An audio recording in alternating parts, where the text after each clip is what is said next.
হৈছে ভেকুলী লাহন আৰু আমাৰ দৰা হৈছে ভেকুলা শৰ্মা। ইয়াতে আগতেও ভেকুলী বিয়া পতা হৈছে নেকি? হয় হয়, আগন্তক আমি দুবছৰ যিহেতু এনেকুৱা আমি খৰাং বতৰৰ সন্মুখীন হৈছিলোঁ, সেই সময়ত আমি তেতিয়াও এনেদৰে আমাৰ গাঁৱৰ ৰাইজে মিলি আমি ভেকুলী বিয়া আয়োজন কৰিছিলোঁ। আৰু সেই যি পৰম্পৰা বা যি আমি লোকবিশ্বাস যি আছে, সেই বিশ্বাস মতে আমি যেনেদৰে বৰুণ দেৱতাক আমি প্ৰাৰ্থনা কৰিছিলোঁ বৰষুণৰ বাবে, সেই সকলোখিনি আমি কিন্তু লাভ কৰিছিলোঁ সেই সময়ত।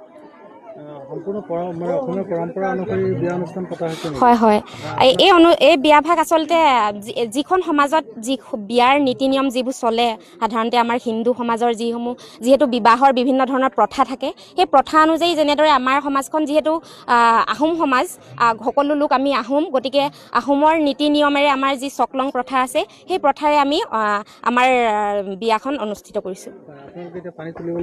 হয়, আমাৰ এতিয়ালৈকে আমি 3 দিনীয়া কাৰ্যসূচীৰে এই বিয়াখন আয়োজন কৰিছিলোঁ। আমি 2 দিন ইতিমধ্যে পানীত তোলা কাৰ্য আমাৰ সম্পন্ন হ'ল, আৰু আজি আমাৰ 3 নম্বৰ দিনটোত আমি পুনৰ পানী তুলি আহি আমাৰ যিখিনি আমাৰ কাৰ্য পৰৱৰ্তী, সেই কাৰ্যসমূহ কৰিবলৈ আমি আগবাঢ়ি যাম এতিয়া।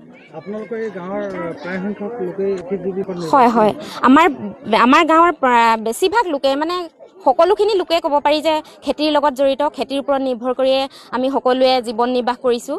আমি খেতিৰ পৰাই সকলোখিনি যি আমাৰ চলিবৰ কাৰণে যিখিনি আমাক প্ৰয়োজন অৰ্থৰ, সেইখিনি আমি সম্পূৰ্ণৰূপে আমি কৃষিজীৱী বুলি আমি ক'ব পাৰোঁ।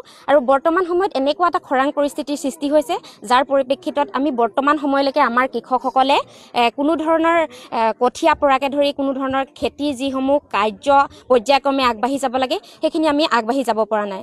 গতিকে ইয়াৰ জৰিয়তে আমি চৰকাৰকো অনুৰোধ কৰোঁ, যাতে চৰকাৰেও আমাৰ এই খৰাং পৰিস্থিতিৰ ওপৰত লক্ষ্য ৰাখি আমাৰ গাঁৱৰ সাধাৰণ ৰাইজৰ কাৰণে কিবা অৰ্থ বা কিবা ধৰণৰ সাহায্য প্ৰদান কৰে। বৰ্তমান সময়লৈকে আমি জলসিঞ্চনৰ ব্যৱস্থা বিশেষ ফলপ্ৰসূ দেখা নাই।